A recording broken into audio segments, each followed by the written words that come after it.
અત્યારે સવારના વાગી ગયા છે, નહીં સોરી સવારના નહીં પણ બપોરના વાગી ગયા છે 1. પછી અહીંયા આ ફ્રેમ છે, આ રે અમારી ફ્રેમ જોઈ લો.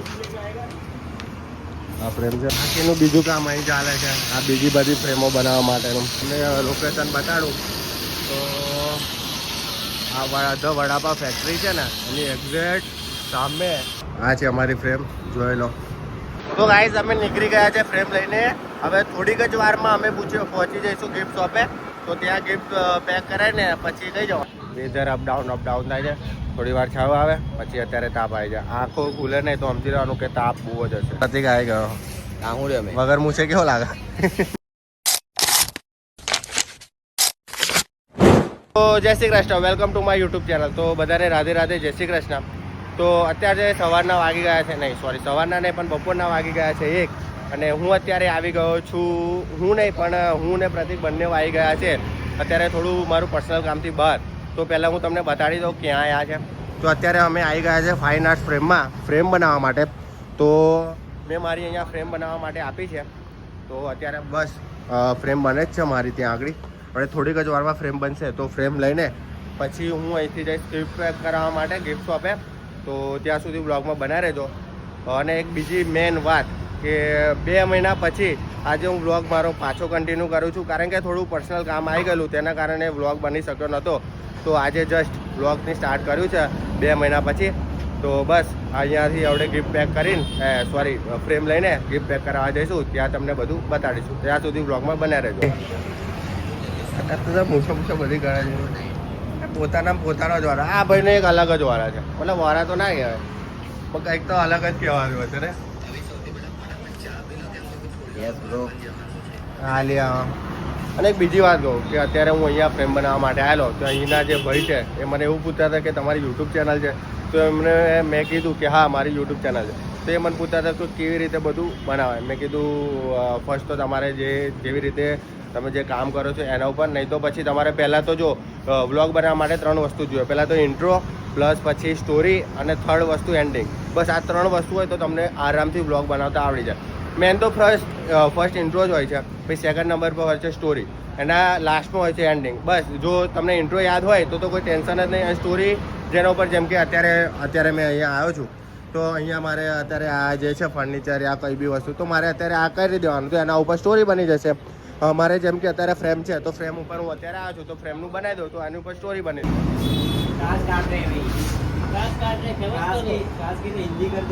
ભાઈ અભી કાચ કાપે છે, કાચને કટ કરે છે. પછી અહીંયા આ ફ્રેમ છે, આ રે અમારી ફ્રેમ જોઈ લો. આ ફ્રેમ છે અમારી કાચ માટે. પછી આ કાપી દીધો ચલો બારીકથી કાપો કાચ. કાચ કાપી દીધો. क्या पाउडर केम लगाવો છો એની ઉપર? એવું છે મતલબ પેલું શાઇનિંગ મારે એટલા માટે. ઓકે બરાબર છે.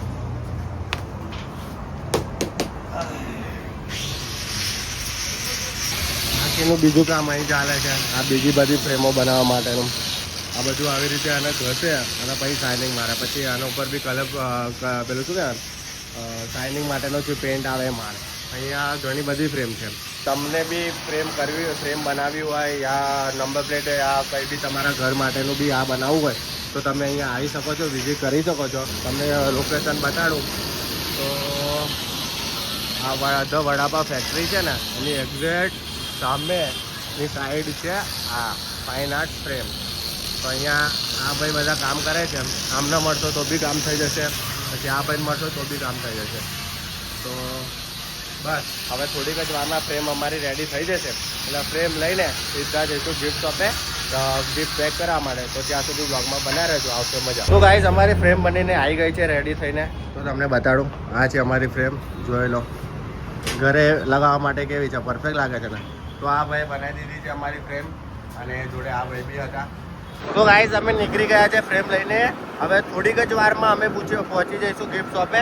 તો ત્યાં ગિફ્ટ પેક કરાવીને પછી કઈ જવાનું ડીમાર્ટ જવાનું છે. પછી ડીમાર્ટ છે પછી સીધા પ્રતિકના ઘરે, કારણ કે સેકન્ડ શિફ્ટ છે તો મારા ભાઈને જવાનું છે જોબ એટલા માટે. તો બસ આવી ગયા છે અમે ડીમાર્ટ આવી ગયા છે. તો અને પ્રતિક ગયો છે અંદર, એના થોડું કામ હતું એટલા માટે. બસ આવું થોડીક વારમાં તેથી આવશે એટલે પછી અમે નીકળી જઈશું અમારા ઘર માટે. અને તાપ બી એટલો બધો છે, વેધર અપડાઉન થાય છે. થોડી વાર છાવ આવે પછી અત્યારે તાપ આવી જાય. આંખો ખુલે નહીં તો સમજી લેવાનું કે તાપ બહુ જ હશે. બસ હવે આવશે પ્રતિક એટલે જઈશું. પ્રતિક આવી ગયો વગર મૂછે કેવો લાગે?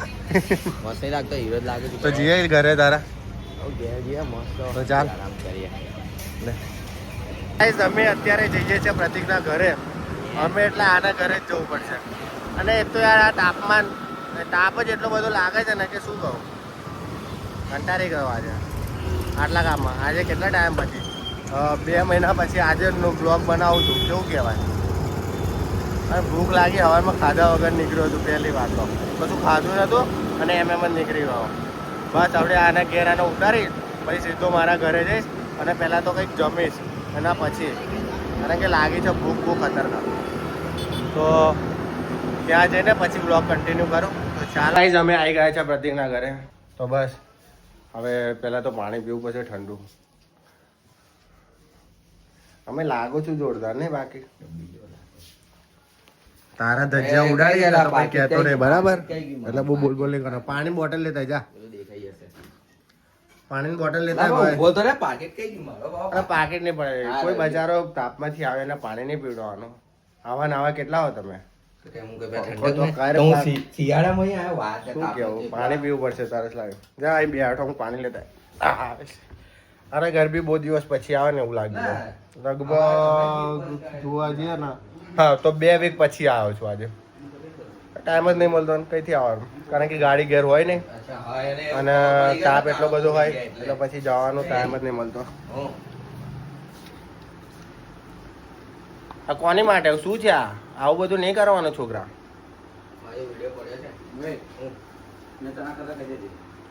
તમને કેવું છે? દુખે છે નહીં દુખતું?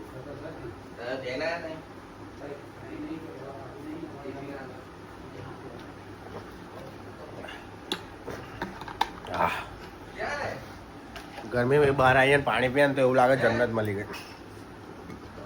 હવે મેન વસ્તુ કહું કે આટલા ટાઈમથી બ્લોગ બંધ હતા પણ હવે 2 મહિના પછી બ્લોગ કન્ટિન્યુ કર્યા. હવે કન્ટિન્યુ જ રાખીશ, કારણ કે વચ્ચે કેવું બ્લોગ કન્ટિન્યુ નહીં રાખતો તો એના કારણે લિપસિંગમાં લોચા થઈ જાય, યા પછી ઘણો બધો પ્રોબ્લેમ આવી જાય એવી રીતે. પણ હવે કેવું બ્લોગ કન્ટિન્યુ જ રાખીશ અને બનાવવાના ચાલુ રાખીશ. તો આજે ફર્સ્ટ બ્લોગ બનાવો, કાલે સેકન્ડ, પછી 3rd, પછી 4, પછી 5, પછી 6. ડેલી ટુ ડેલી તો નહીં બના પણ 2 દિવસ એક બનશે એવું બ્લોગ બનશે. પણ હા બનાવીશ એનું હું કહું છું કે બની જશે. તો બસ હવે હું મારા જ ઘરે જાઉં, કારણ કે લાગી છે ભૂખ. અને એના પછી મારે લગભગ બહાર જવાનું થશે, થોડું કામ છે એટલા માટે. તો ચલો હવે હું જાઉં છું મારા ઘરે. પછી ત્યાં જઈને પછી હા કોણ એક હતો તો મળીએ. અરે આવી ગયો છું મારા ઘરે. તાપ બહુ જ હતો બહાર. બસ હવે પહેલાં જમવું પડશે, બહુ જ ભૂખ લાગી છે મને. બસ અને ઘરે ચાલે છે. વાહ શું વાત છે, સારું કરી નાખ્યું લે તે તો મસ્ત કરી નાખ્યું. ડેમો સ્લેયર ચાલે છે. હવે જોઈએ બેઠા બેઠા સિરીઝ. લાવો ખાના દેવ રે. જો જમ એ બહાર રોટલી પાન નાખી દે લે. કમ આવું એટલે આમ પાતળી છે તેમાં એટલે આવી બને ત્યાં જવું. આવા લોકો છે ઘરમાં. તૂટેલી રોટલી ખવડાવવા હમણાં શું એ તમને ચાલનારી છે. ઊંઘવાના નાટકો નહીં કરવાના. મને બહારથી બોલાવે કે મારે નોકરી જવાનું છે અને અત્યારે જો આ નોકરી જનારા, આ દેશનું ભવિષ્ય, એક આ બીજું દેશનું ભવિષ્ય, ત્રીજું દેશનું ભવિષ્ય. કઈ નહીં જમી લઉં પછી કરું બ્લોગ કન્ટિન્યુ. જમવા માટે બેઠો છું. જમવામાં છોલેનું શાક ને કેરનું શાક છે. ખાતા જેઠાલાલ જોઉં છું અને આ લોકો એમના મોં હલાય કરા. થોડી વાર હું જમી લઉં પછી મળું.